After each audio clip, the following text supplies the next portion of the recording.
Hey, Lou, how you doing, buddy? Hello. Lou was caught off guard. Him and Dale were yakking there as well. Second hour main event. Lou, to finish that statement, we're going back temporarily to the old studio there. Beautiful. If you don't know, Lou does commercial real estate. If you're looking for stuff, hit Lou up. We're gonna be working with Lou here to find our new expanded building that we need out there as well here over the hopefully not several months, but I don't know how long that process takes. But we'll find out. But that's what's going on here. Today's the move day, Lou. As soon as we're done here, they'll start tearing down wires and everything. Oh, boy. From that perspective, I know it's a tough thing with all the wires we got around here. Doesn't look like that many hanging, but when you break them all out, it's a ton of them. But Lou, enough of that nonsense. Thursdays, UFC last weekend, UFC this weekend. College baseball, I said ASU finally lost to 13th ranked Oklahoma yesterday. First loss of the season. Big weekend coming up for them. You do college baseball, of course. Hockey underway last night. Everybody, Uncle Lou, introduce yourself. Good morning, everyone.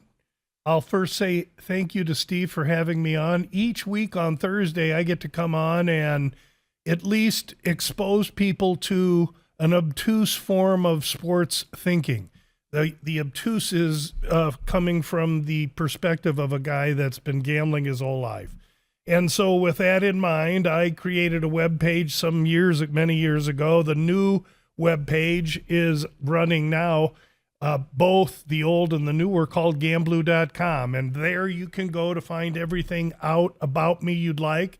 The top band enumerates everything that I do, what people say about me, the sports I work, etc. And I invite anyone to go ahead and peruse the web page if you're so interested. The one thing I'd ask you to peruse is the top right button on the band, the San Xavier Mission.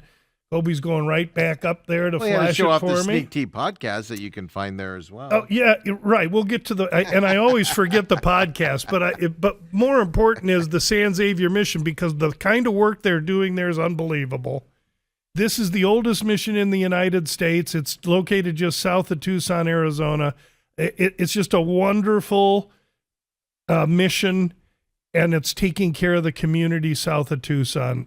We are regular contributors to San Xavier, and when I say we, Gamblu, and Steve's supporting that as well. Absolutely. And there's the link to go straight to the San Xavier Del Bach Mission webpage yourself. If you don't need to have Uncle Louie help you, you can do it by yourself. So there's that. Now, we're in the heat of UFC season. When football dies down, another month we'll get rid of the fake sport that they call college basketball. When that happens, then what you got is a lot of light shining on the UFC because there's not a lot to bet. And so I do two podcasts. One on Mondays called The Sneak Teep, and it's just a sneak look, an early look at the lines for each week's UFC fights. This week's Sneak Teep was like 3 or 4 minutes because the lines are just so out of whack, and we'll eventually get into that.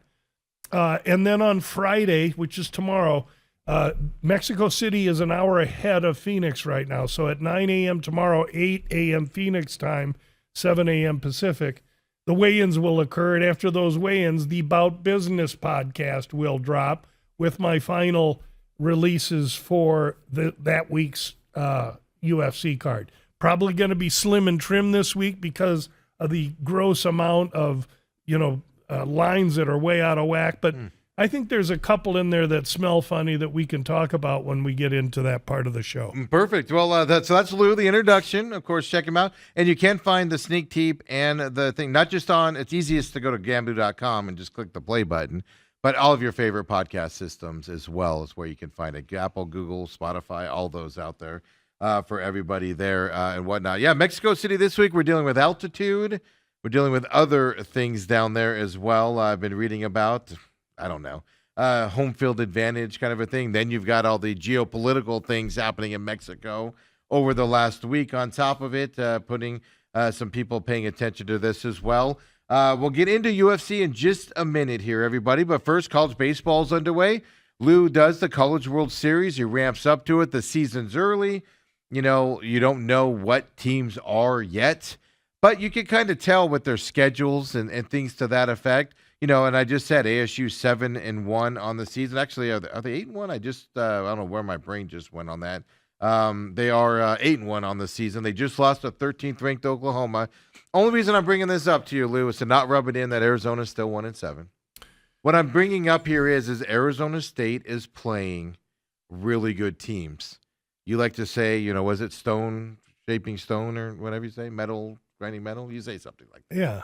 And things, does that change your opinion a little bit about Arizona State's beginning part of the season?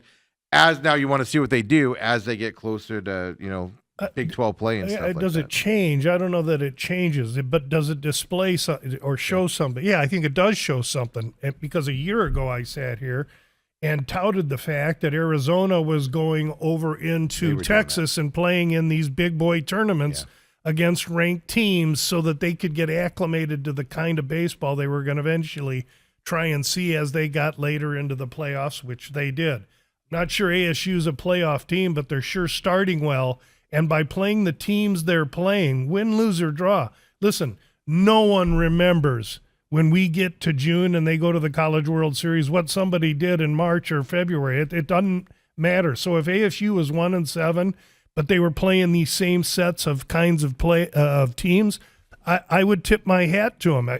Clearly, someone there understands what they need, and they have a goal in mind, and they're trying to execute said goal by stepping up in competition early and getting themselves battle tested. I applaud them. Yeah, no, it's just something that just caught my eye with their schedule coming up, and they play teams that people aren't sure if they're good or not. But usually if you play Arizona State, you go down to Tucson or vice versa, and so you see the two sides of it and things to that. But I mean, I think the schedules have switched this year with these. Like you said, last year Arizona was playing that hard, going to Texas, playing the SEC schools. This year they're going to Vegas, which I'm not trying to derive their competition at all. They have Oregon and Vanderbilt and UC Irvine coming up in Las Vegas. While Arizona State goes to Texas for those. But just kind of get your opinions on their schedules, because obviously, you're big on those SEC. Everybody should be big on those SEC schools as they go into it. Are you worried about teams if they are starting their season with a little more losses than expected? If they are supposed to be a contender at the end, or is it so early in the season you just make note of it, but you're more interested when division? Yeah, I haven't even looked. I don't care. Yeah. I don't. Give me a month when they start to get into conference play, and then once we get into conference play, we'll have a decent idea who that top 25 is, and we'll be able to see how teams compete. But if all you got to do to know who's going to compete is go to the Gamblu webpage. This week's blog is the UFC, but the week prior were some future bets. Yep. And those future bets I would encourage people to look at because they're good. Yes. We carried on a little bit of that here on the show as well. So, and then hockey. Hockey is back from its Olympic breaks. Last night, a lot of teams got back on the ice as well, headed to the NHL playoffs. We're about 60-something days away, if my math is correct, which it probably isn't, here for the NHL playoffs coming up. How now you're starting to dial into hockey here. I know you had talked about a future bet of the Minnesota Wild. Yeah. And I asked why not, because you can't put money, as you said. There's no winning numbers on the Colorado Avalanche. So you're looking for an angle there. So how much are you paying attention to, teams like that to see where to play? Well, listen, the Avalanche is the best team in hockey. And the reason I'm not looking at them is because their price is so ridiculous that there's no way to really make it work. Rather, I need to hope that the 7 or 8 players that went to the Olympics that played for the Avalanche, when they come back, eventually get heavy legs, and maybe that affects this team down the stretch. I say that because I'm looking for teams in the West to compete against Colorado and give me a price. I want 6-1, 7-1, 8-1. And where are those teams and who are those teams? I've only diagnosed one so far in Minnesota. But my approach in that West is to try and find someone that's going to beat Colorado. Could it be futile? Yes, it could. But that's the approach, because I'm not betting a minus 250 to win the Stanley Cup 3-1 plus 300 plus 250. That's ridiculous. I need better pricing. Plus, I think the West is a little more wide open, and there's some more. I think there's more competent, viable from the goal out teams in the East. Yeah, well, I mean, speaking of the West, like I know we're just back here, but there's a lot of movement here on the wild card side of things and stuff like that. But I was going to go to the winning streaks here. Now, this does encompass before the Olympic break as well. Colorado Avalanche have won 2 in a row. Dallas Stars 7 in a row. Minnesota Wild 5 in a row for them. Golden Knights 3 in a row. Anaheim Ducks 3 in a row. And then a team that everybody's kind of high on, but a little unsure of, the Edmonton Oilers. They've lost 4 in a row going into tonight as well. So, I mean, the West is more wide open. It's more competitive is what I would phrase it there. So can somebody catch the Avalanche? I'm like you. I'm not sure. But at least everybody else is going to be battling this out to get into, into the playoffs, into the wild card. It's going to be a battle coming out of the West, which I think is going to be fun to watch. Yeah, it won 3 in a row, won 8 in a row. Well, that spans before the Olympics. That don't mean jack squat to me, nor do winning streaks. You know what means something to me when I look at the standings? OTL. What the heck is that? Overtime losses. Now, you go down and look at the Los Angeles Kings. 14 overtime losses. Why? Because they play hockey in playoff style in the regular season. They aren't wide open 3-on-3, precise passing, offensive team. That's not who they are. They don't let goals in, and they barely score goals. Oh, by the way, that's the prescription I'm looking for in a Stanley Cup winner. I'm not saying to go run out and bet the Kings, but when you see 14 overtime losses, that's regular season hockey in the NHL. That's ballerina ball, okay? Forget about it. When they get to the real season, there's no 3-on-3 like the Olympics. You're playing 5-on-5 man hockey all the way through till someone wins. A team like the Kings with those 14 overtime losses. Look at the Knights at the top of that division. They're there too, They've got 14 overtime losses. Every time I watch the Knights, I feel like they go into overtime, and it's like kind of annoying because I'm like, can't you guys finish something in regulation? It's kind of annoying to win a lot of money because those are the type of teams that when it gets to the second season that doesn't resemble the first season I'm just trying to get to in any way, shape, or form, those are the teams that pay you. Yeah, so it's going to be fascinating. I'm really curious on the Oilers as they've just been faltering this year. Young team. Fairly young team, but been to the finals the last couple of years. And then my other question on the NHL is just simply Tampa Bay, man. They are strong. They went into the Olympic break extremely hot on top of that side. See if they could keep that going here after this Olympic break going forward, because the Tampa Bay Lightning, they're back, baby, is the way I would phrase that. Not that they went away, but they got old and kind of suffered a little bit there and couldn't compete there with their Florida counterparts. Whoa, hey, bro, whoa. I'll say it, Lou. Well, yeah, they didn't get old. What they did is they got face-to-face with a team in Florida for a couple of years that was unbelievable. Yeah. And they went nowhere. Tampa went nowhere. They did great. And now you got Cooper, the Canadian Olympic coach that runs that team. You got a veteran coach, veteran team, great goaltender, and a team that may just keep it in Florida for another year. Well, the nice thing for them is Florida Panthers aren't doing well this no, year. Florida. They don't have to meet them in the playoffs. They might get right back onto that different side, year. Right? They could, and it would be different. I think, and if you look at the blog I did, we do have Tampa Bay, so that's an acquisition we made a month ago. So I'm happy with that choice, and I do think the Cup winner this year, right now, don't run out and bet this, but my thought is I'm feeling it from the East. From the East, I tend to agree with you right now, and that's partly because the West is so wide open. Anybody can beat anybody, Well, I will say that most people that would hear that would say, "What are you, crazy? It's Colorado." Yeah. And you have to give Colorado their due. They're a reason. There's a reason they're the chalk. I get it, and they've deserved it. They've earned it. They're deep. They've got it all.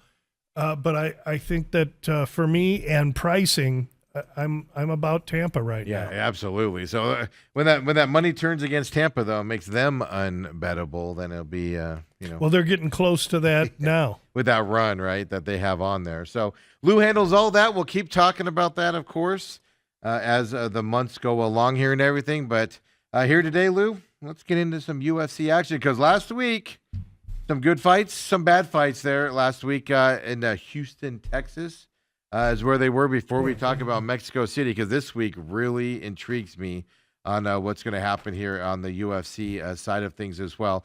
Let's just, coming up here, all the prelims were exactly, I think, how you said it last week.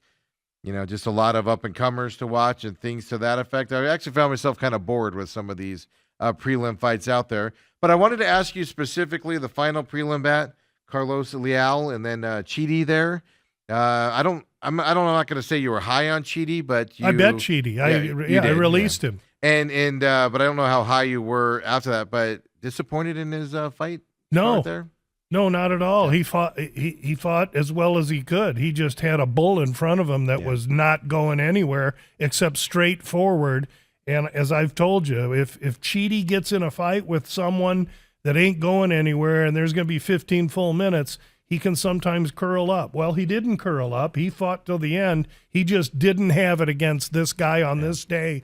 That's what happens. You win some and you lose some. I don't quote this as an exact stat, but of all the fights that were over under 1.5 over the weekend, at least from what I was watching, several of them, if not most of them, went to the over 1.5, and a lot of them went to decision on top of it. Yeah, especially in the prelims, and everybody's wanting violence and knockouts with guys quivering on the canvas. You just don't always get that, and it's unfortunate.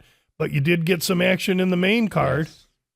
Well, Zachary Reese and Pereira there in that fight. We had talked about that split decision. Pereira did end up getting that win there as well. Zachary Reese, though, any opinion change on him? No, I've always faded him. He fought better than I thought. Pereira is overrated. And honestly, I think Reese could have won that fight. I mean, it was funny that the crowd booed it.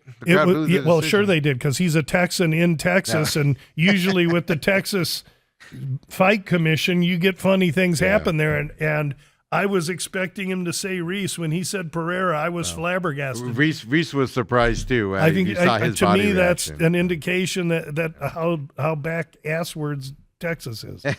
Their Fight Commission. Spivak and Delia, bringing that Another up. loss. That was that heavyweight fight there. Yeah. You liked Delia in this fight. I did. Spivak didn't really impress me at all, other than he can take some hits. But he impressed the bejeebies out of me. Yeah, but did he? Yes. It just felt like it was a slow, methodical fight for a heavyweight deal. I wasn't disproving on it. I just expected more big shots and stuff like that. Spivak's a grappler. I thought he was going to go wrap him up like an overcoat. No, he didn't. He stayed at distance and jabbed him to death coming in. Spivak's striking was really amazing. He was totally focused. You can tell when a guy's lost 3 straight that they really hone in, and Spivak honed in, and I was impressed because Delicia's a pretty good fighter. Spivak better. Yeah, and it was one of those where his corner even kept telling him, go take him down, and he just kind of like hung back a little bit there. But those jabs, man, when you see faces explode on jabs, you know those jabs are hurting. Yeah, and the best testimony to jabs is what Strickland did to Fluffy. Yeah, and we're gonna get into that. There's one that we didn't miss. Yeah, that was an intriguing fight. But first, Dan Ige, it doesn't matter, loser from that against Costa there. In all seriousness, a lot of people were heavy there on Ige going into that fight. No, the other kid was the favorite, and obviously rightfully so. Money moved Ige's way, though. I noticed that right before the fight, so that's why. And I heard the commentators talking heavily about him. Obviously, a KO in the first round.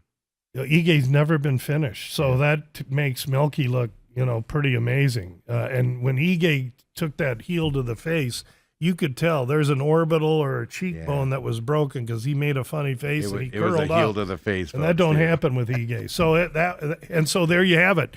3 losses out of 4 positions, but thankfully Strickland via the points and straight helped me, kind of pull my way out of that. Medic gets the win against Neil here as well, the Serbian fighter over that. Medic was a dog that we had talked about. I did not release him. Because to be quite honest with you, I just didn't know how to judge. I didn't know how to judge Neil. Neil probably out of the UFC now. I don't know how he comes back from that. And Medich going to get some good fights. Yeah, first round KO for that one. That was as impressive, well. too. He knocked him cold. Well, that's the thing. When the judges, to me, sometimes on some fights, they stop them way too quick. Oh, the ref, you mean? The refs, and then sometimes they wait a little too long. And that was one of them where it was like, get in there. That guy is out, and he allowed him to get on top of him and pound him a little bit more before he finally stepped in you. It's like there's this fine line that's that's being crossed right now by the judges on that side. No, it's a testament. I'm complaining about a ref not stopping a fight fast enough. But when a guy's unconscious on the ground, you got to get in there quickly. It's a tough job being a ref. You don't always know how cold they're. I mean, in the replay, you could see Neil's eyes, circling on the way down. And you're in a fight. And so the guy that's winning, he's a pit bull. You got to get him off. Yeah. And so overall, I'd say referees in the UFC are doing a 8.5 out of 10 job. Okay. Everyone can improve, so can I. Yeah, I mean, absolutely. I mean, generally you don't complain about it. Just when they're unconscious and you can tell they're down and the ref's just standing there, you're like, get in there. No, he's getting there. Believe me. He almost had to fight him. Did you see that? Because he was on top of him. He almost had to start fighting the UFC kid to get him off of him. And then, of course, Strickland, Hernandez in this fight. Fluffy, third round knockout, takeout there by Strickland. I've always been impressed with Strickland. I don't like his off the ring stuff. It's just just show me in the ring and we'll move on. I did like though how he pulled Fluffy into his interview and at least was showing like, hey, I know I said some stuff leading up to this fight, but you're a real man. You deserve to be in here. I did like he did that, and then of course afterwards he goes and runs his mouth again to where they had to shut his mic off. Hey, that's who Strickland is, man. He's a live wire. But Strickland wasn't going to let that go to decision. He dominated that from. He was too big. He was too strong. He was too experienced. And it was funny because during the week, everyone I shared my thoughts with, and that's exactly what my thoughts were. Fluffy, Fluffy, Fluffy, Fluffy. And by the time it came down to bet him, I tempered myself a little bit. So I only had a half a unit on Strickland straight up when I probably should have had one or two. But that's the way it goes. And the Strickland plus 9.5 points, that was a joke. That was a winner after the first round because he won the first round. Yeah. So. Yeah, that was your release last week. Was that 9.5? That's right as well. From that perspective. So Sean Strickland just going to keep getting those big fights. What happens with Fluffy? Strickland calling out Khamzat Chimaev, and know who else calls out Khamzat Chimaev? No one. No one wants him. Strickland's a warrior, and Strickland can fight Khamzat. Khamzat talking about moving up to 205, which then means Strickland's going to have to get some other fight. Imavov from France, the eye-poking cheat, wants Strickland. Problem is, they already fought. Strickland finished him. Imavov goes to the shelf. Strickland goes somewhere else. We'll see what happens. Yeah, my favorite thing that happened post-fight was, and it might have been this fight, somebody called somebody else in the crowd, and the guy in the crowd stands up. Oh, that was Kevin Holland. Yeah, and he's like, I'm right here. And I was like, that's just beautiful. Yeah, who called out Kevin Holland? Yeah, it was hilarious, though. And he just stands up in the crowd, and he's like, well, I'm right here. Was it Milky? Because they're 45 yeah, and Holland's I don't remember 70. who it was, but I just made me laugh a little bit. Where he's like, I want you. And he's like, well, he's sitting right there. And that'd be a good fight, too. So it was kind of funny, but overall in Houston, I thought it was a good fight. The prelims kind of lost me a little bit. Yeah. But the main event was good last week, and I enjoyed it a lot. Now we go to Mexico City, Lou. Altitude, Mexico City. Who is fighting? Who travels in? If they travel in, when they get there. I don't get all of that, but I try to, because if they've been there for 2 weeks, which few can do, they're ready. And if they aren't there for 2 weeks, doesn't matter what you do, you're not ready. Period. Yeah. Sorry, I didn't mean to interrupt you. The main card is Moreno and Kavanaugh in this one. We'll get into the Mexico City fight coming up here when we come back here on the main event with Uncle Lou.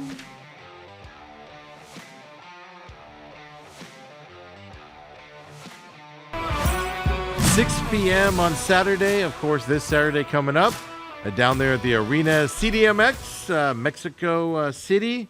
Obviously, Mexico City, if you don't know, huge altitude there. above Denver and Mile High, and people struggle when they get down there.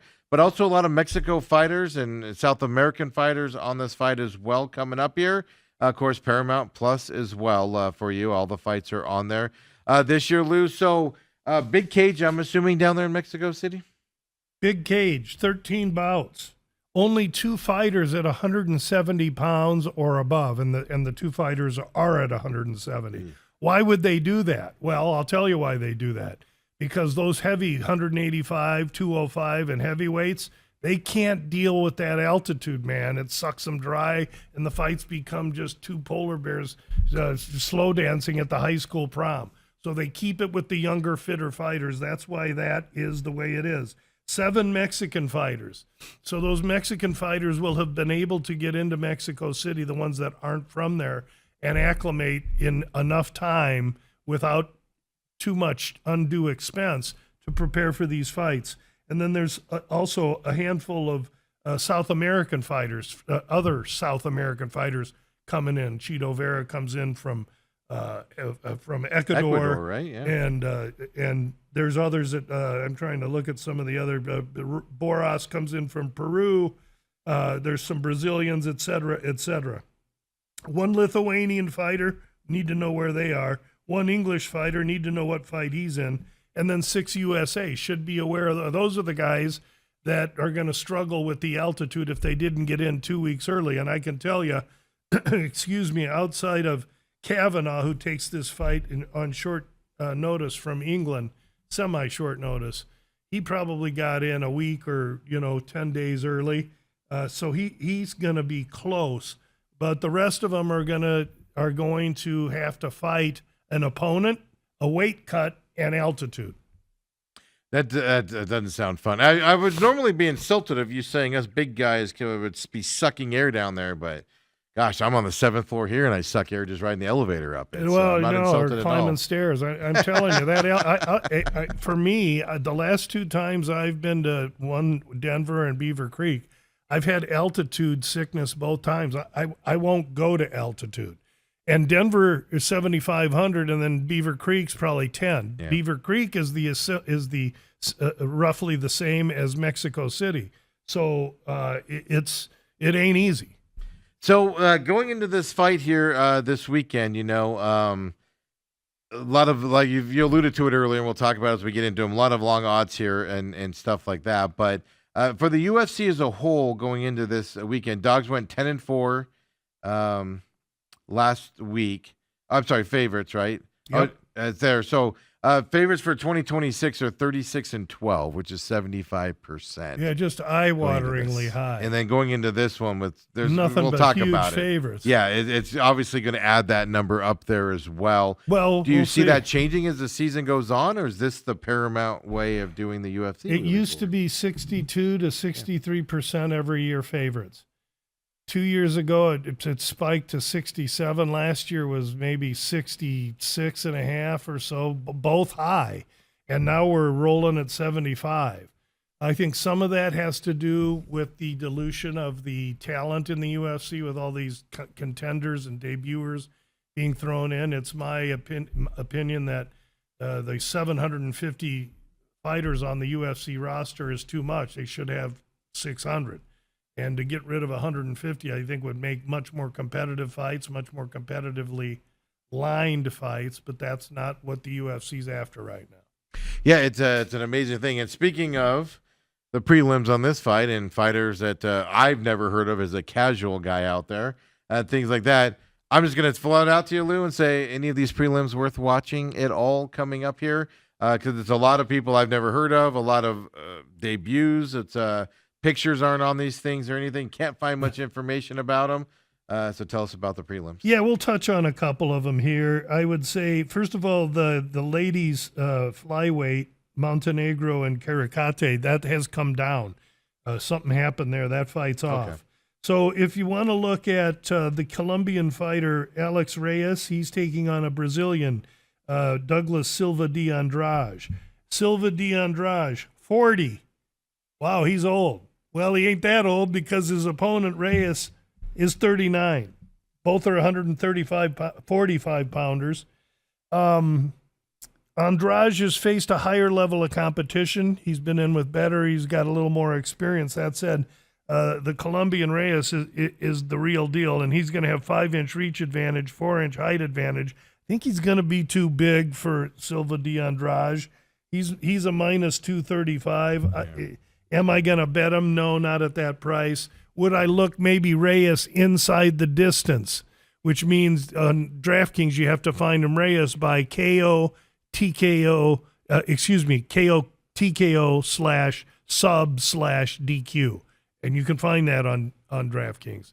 That's probably where I go if I pursue that fight. Then next we have a ladies fight, and this one's very interesting. Aylin Perez, who's from Argentina, going to fight Macy Chiasson from the U.S. This is a 135-pound fight. Perez has fought at 45 before. Hasn't had a problem making weight, but Macy has struggled making 135 often. And so this is a weigh-in tomorrow watch. If Macy comes out in the first 15, 20 minutes, weighs in and looks good, I can tell you that I'm interested in her. She's 6 inches taller. She's a few years older than Perez, and she's also got a 6-inch reach advantage. And she's long and tall and structured. And Perez really needs to try and get fighters against the fence and on the floor. She may be able to push Chiasson against the fence. I don't know if she's going to be able to ground her. And if she can't ground her, and should Chiasson be able to maintain some space, I think this could be a good matchup for Macy Chiasson. But again, I got to watch that cut to see where she is. Now, there's an article today in one of the MMA Junkie or one of these places that says Aylin Perez isn't going to take the fight if Chiasson misses weight. Well, that's all well and good, but that's just posturing because the UFC will decide that. They have a paramount fight card to produce and put on. They've already lost one fight, and they're going to pressure the bejeebies out of Perez not to walk away from that fight. Should she walk away from that fight, it'll be a year before we see her. That's how the UFC operates. Yeah, it's fascinating. So this is why you're going to watch the About Business podcast or listen to the About Business podcast tomorrow if you're interested in the fight weekend, because Lou's going to watch that and probably talk about it if I had to guess. Yeah, if Chiasson saunters out, it makes 133 pounds, makes 136 or less, and she weighs in early. That means she's eating bananas and drinking OJ and getting ready for a good fight at altitude. And again, she's got experience and been in with better. The other girl is capable on the ground, but this could be a good fight for Chiasson. Let me ask you this, since you brought up weigh-ins and everything. Is there more concern of guys struggling to make weight because of the altitude? It's harder to breathe. You're already putting your body under all that stress. So if somebody comes in tomorrow struggling to hit that weight amount, eventually gets it but struggles to get it, extra concern than normal because of the altitude? Yeah. Mostly you concern yourself if they're fighting in Iceland or England or Australia. Who are the people traveling? Because when you travel, you retain water and the cut becomes a little more difficult.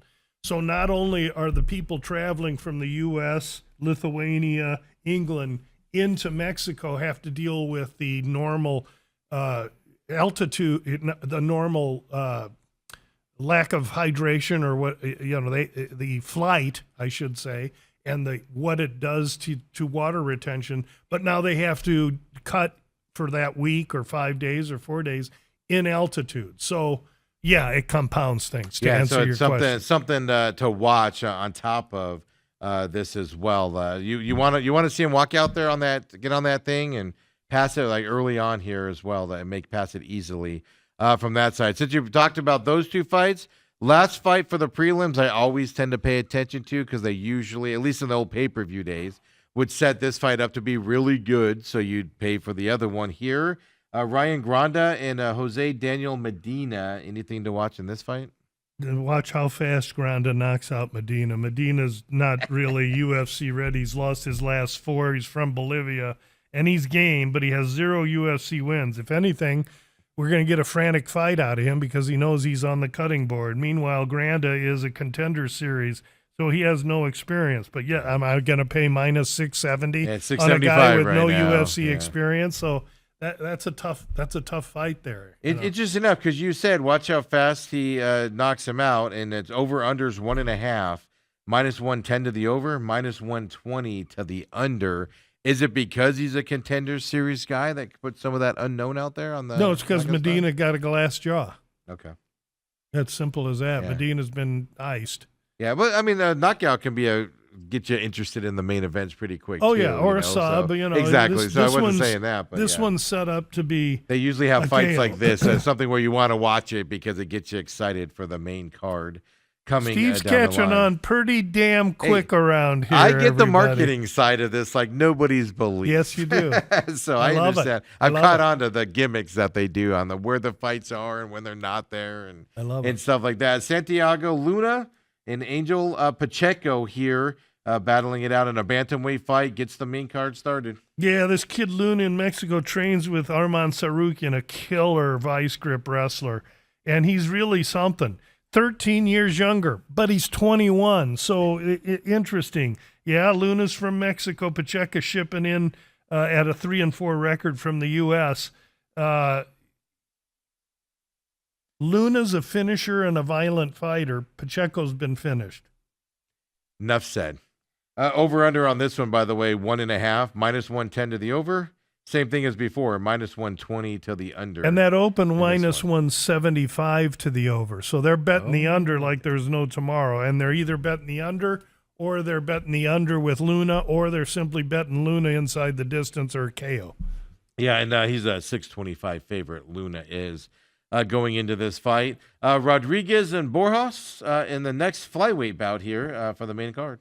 I've always liked Borjas, but he's just a little bit sluggish. In his last fight against Sue Muharji, we had Borjas, and he just couldn't fire.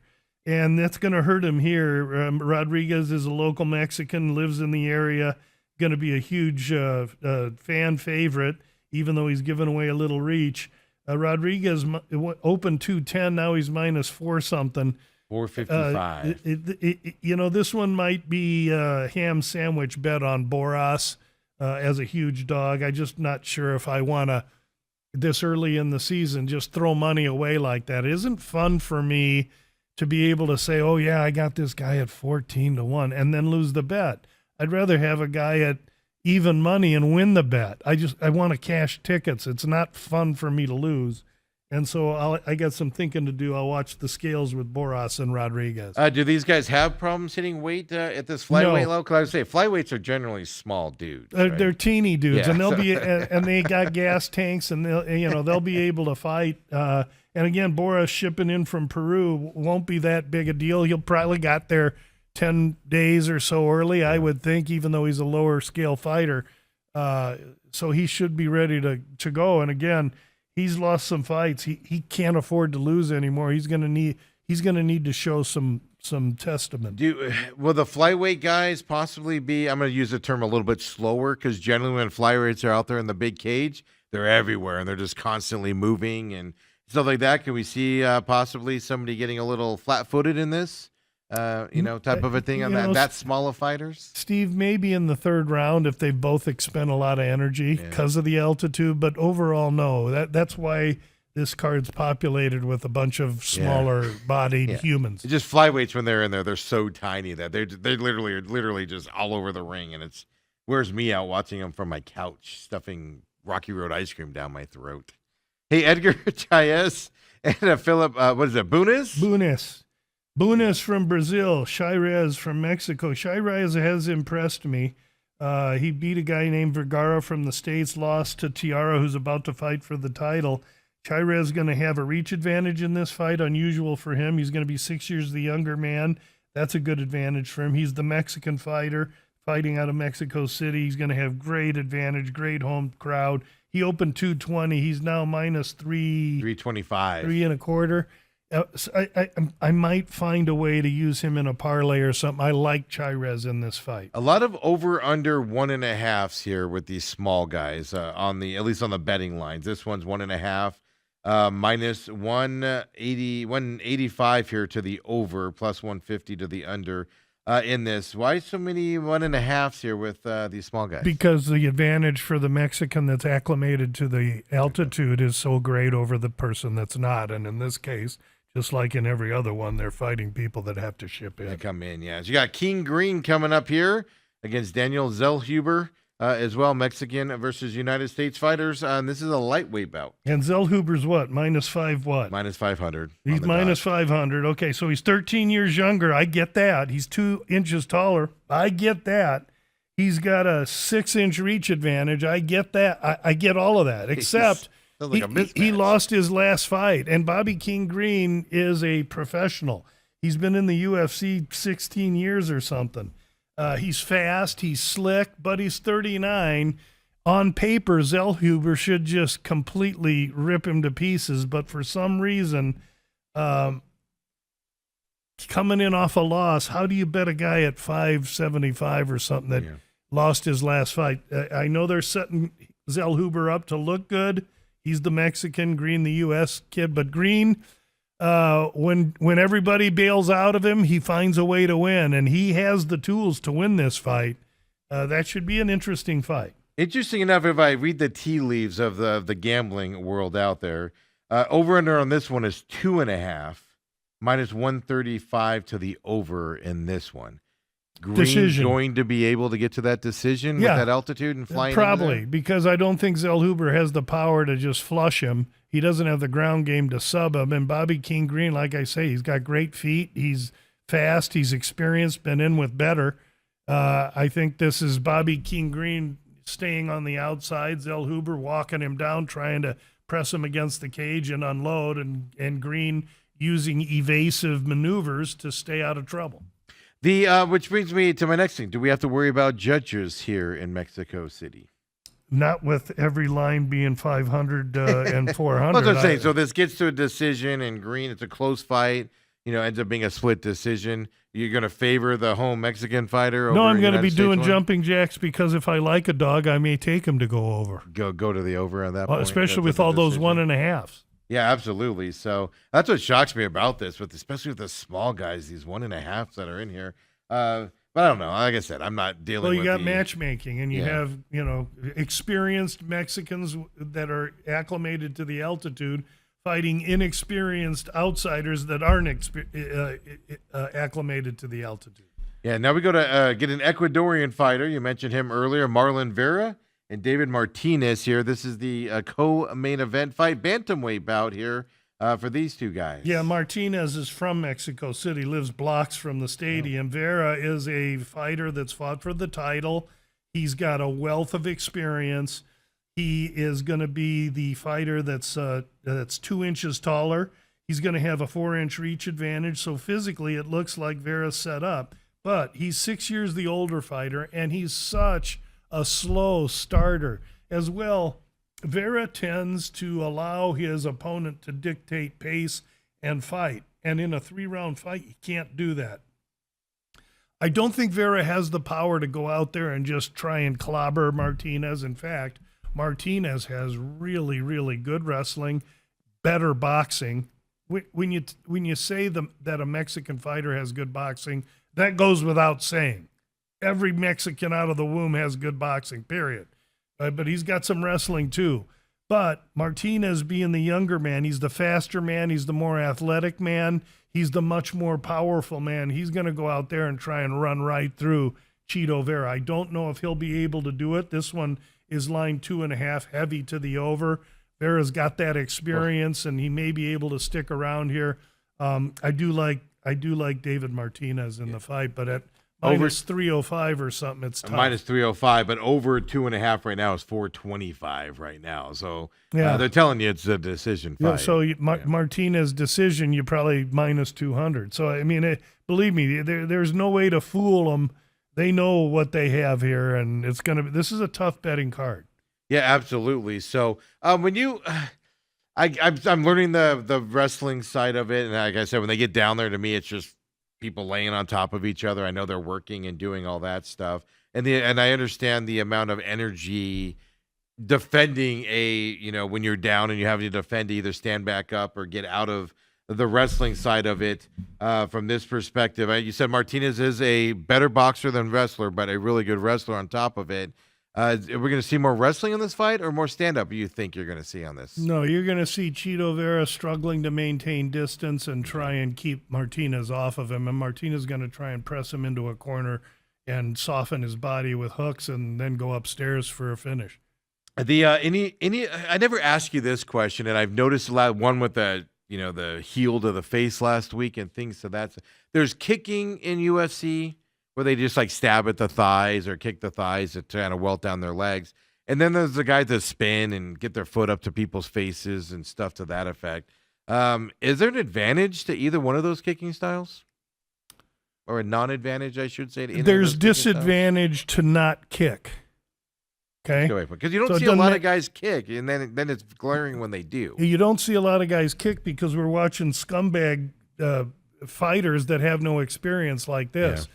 But the mixed martial artist, meaning mixed, that has kicking, striking, Muay Thai, BJJ, and wrestling, they know exactly what those leg kicks do. And you kick a guy just above the knee into that thigh, there's a nerve there, or just above the ankle, there's one on the calf. I was in the gym last week with the guys up at the lab, and I asked Alex Caceres, "Hey, do you kick? You're using your big toe, and where do you aim it?" And he explained the whole thing to me so that I could understand really good. But here's what I'll say: good week for me to ask this question. These kids, I mean, they're kicking into thin pads that are on a metal stud or beam, or heavy bags that are heavy, and their bones that get used to that impact, and eventually those foot bones, those toe bones, get tough and hard. I looked at Caceres' feet, and I could see that he was callous down there and everything. I looked at my feet. I kicked the bag a couple times. I have 2 fake knees, and I was like, "Oh, baby, I better not do too much of that." But I can tell you the kicking game is wildly underrated, and you see a lot of it now. Where did it start? Benson Henderson, one of the proprietors at the MMA lab, was the first one to start calf kicking, and he would maim opponents, and he found out because an opponent did it to him in training one time. He adopted it. Now it's widespread use. Well, it's funny because like last week there was a couple of fights where guys they stomp, you see them stomping on feet, when they have them against the thing. And you're like, oh, that's got to hurt. But last week you saw guys go, it's interesting, it said lower calves, because you saw guys kind of like kicking in the lower calf area. But then a couple of weeks ago, it was funny. I kind of got a giggle out of it. There was a fight happening. A guy just kept kicking in the thigh. And he went to the corner after like round 2, and his people are like, hey, stop! You got to stop him kicking you. And the guy goes, "It hurts." He used stronger language. It does hurt. But you heard him in the corner go, "It effing hurts when he kicks me, man." No, it doesn't. We've seen fights stop with leg kicks. Yeah. I mean, if you hit that nerve right, they can't walk. It goes numb. Just the dead thigh that you can get. Like hit your thigh 10 times with your own fist and then get up and try to walk. Especially with a fighter that knows how to kick and knows where to aim it. And then when you go low, below the calf there, it deadens your foot. So you can try and move, but from ankle below, it doesn't work. And so you're not stepping on the palm of your foot. You're stepping on your toe, and you trip. It's wicked effective. And just lately, we've seen some fighters that do the spin kicks, and the other guy just matrices back, out of it. And then last week, that heel kick to the face. It's just an interesting thing, seeing the different styles of guys and what you have to prepare for. It's what excites me so much about the fight game, Steve, that we can get a long, tall, pure white kid from Iceland that's a striker, and then you go take him down to the barrio or the favela in Brazil and give him a short, stocky striker Brazilian jiu-jitsu guy from the ghetto, and you put those two in the cage to handicap body types, fight styles, different parts of the world. You never get the same thing, and that's why it's so exciting for me. Absolutely. So it just kind of hit me when you were talking about that. And then, hey, the main event fight here in Mexico, it's a flyweight fight, so tiny guys out there. It's a Mexico fighter, Moreno, against an English fighter named Kavanaugh. Moreno was the first Mexican champion to hold a belt in the UFC. He won it here in Phoenix with me sitting cage side with a press pass, and I had more than a ham sandwich on Moreno. It was against Divas and Figueiredo struggled mightily with the weight that day I was at the weigh-ins, and so I had excellent advantage from my access to understand what I thought was going to happen there. The world was on Figgy, and Moreno won that title. And when he won it, it brought me back to my college days when I would go watch Salvador Sanchez. I'd go watch Alexis Arguello. I would go watch Randy somebody, Tommy Hearns. I'd drive up to Phoenix for fights. I'd go to watch them in Tucson. Even though I'm a Sicilian, because of my lengthy time spent in Arizona, I almost regard myself as much a Mexican as I do a Sicilian because of the influence of Mexican fighters have had on me and being a fight fan as deep as I have for as long as I have. So Moreno has tremendous pedigree. He is the face of Mexican mixed martial arts. He has a wealth of experience. He's fought the elite of the elite for the last 7 years. He entered the UFC, had to leave for a little bit, came back, and he's been on this tear. He lost his last fight, and now he gets a guy at home in Kavanaugh that's going to be 6 years the younger man. Moreno's going to be taller and longer here, but Kavanaugh shouldn't be underestimated. He's fast. He's furious. This is a great opportunity for him in his third or fourth UFC fight. And Moreno has morphed into much more of a counter striker as an athlete now, as opposed to going and getting it. He's not as aggressive. He's a little bit more reactionary, and that may not play well against Kavanaugh. Now, it's Moreno, a Mexican fighting in Mexico City, so he's going to have every advantage. But Kavanaugh comes out game, and you look at this fight opening at minus 175 Moreno. Now Moreno's minus 2. Sorry, my phone just quit on me. Minus 218. So he's minus 218. Why is Moreno, with all that experience, so cheap? That's my question. Why is he so cheap? I don't know. It's a rhetorical question. I know where you're going with that. Well, keep in mind, like you said, he's Kavanaugh's a late addition to this fight, and not as late as he could be, but he was not scheduled to be on this fight, and it's being put on this. Does he train in London and stuff like that? No, over there? He had to ship in. He's so English. He had to go all the way down to Mexico City to do all and this. I don't know when he got there. I tried to find out. I hit my various journalistic MMA resources up, and that's hard information to get. Not everybody knows that. But he is fast. He's furious. He's got good striking, good power, and he's there to win. Now, 5-round fight in altitude. Does that make him take it out real quick? And could he burn out and lose juice? I mean, I do tend to think that an under or the fight does not go the distance could be in play here. That said, Moreno doesn't have a lot of power. If the fight don't go the distance, I think it could be Kavanaugh that catches Moreno. Yeah, I mean, under 4.5 right now is plus 110. Over 4.5 is minus 140 going into That's this. an embarrassing straddle. Yeah, it's pretty big, right? Is that what you're saying? Yes, is that what you mean by that? That's exactly what I'm saying. But doesn't that tells me that people aren't thinking that, this fight, they're thinking he could run out of juice and then be out of this fight. Yeah, they're thinking that it's flyweights and they always go over. And I'm thinking that Kavanaugh, if he could catch Moreno, could hurt him. Yeah. Like you said, minus 218. What did you said Moreno opened at what now? 175. And he's up to the 218 and now. at one point he was 245, and now it's starting to come down a little bit on some Kavanaugh action. Yeah, Kavanaugh's plus 180 right now as well going into that. So on that. So it's, limited card in terms of, good odds to look at in terms of the fighting side, things like that. So we'll have to see how it plays out. But, hey, one thing I know for sure following this is just because it's on paper one way doesn't mean it ends up that way. No, and I would say, if you can, I mean, I released David Martinez on the VSIN digital magazine at 250 on Tuesday morning. Well, now he's 300 or 305. So that's a 305. tough one to chew.